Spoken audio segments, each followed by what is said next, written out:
సదా బాల రూపాపి విఘ్నాద్రిహంత్రీ మహాదంతి వక్త్రాపి పంచాస్యమాన్య విధీంద్రాదిమృగ్యా గణేశాభిధామే విధత్తాం శ్రియం కాపి కళ్యాణమూర్తి.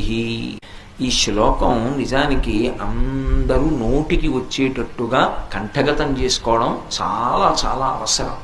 ఎందుకంటే విఘ్నేశ్వరుణ్ణి ఈ శ్లోకంతో ఒక్కసారి పిలిస్తే కాపి కళ్యాణమూర్తి విధత్తాం శ్రియం అన్నారు. నాకు ఏది కావాలో అది అనుగ్రహించుగాక. ఇందులో సాధారణంగా ఎప్పుడైనా ఒక దేవతా స్వరూపాన్ని స్తోత్రం చేసినప్పుడు ఎలా చెప్తారో అలా చెప్పలేదు శంకరాచార్యుల వారు. ఎప్పుడైనా ఒక దేవతని స్తోత్రం చేశామనుకోండి, సాధారణంగా ఎలా ఉంటుందంటే ఆయన ఎలాంటి బట్ట కట్టుకుంటాడు, ఆయనకి ఎన్ని చేతులు ఉంటాయి, చేతుల్లో ఆయుధాలు ఎలా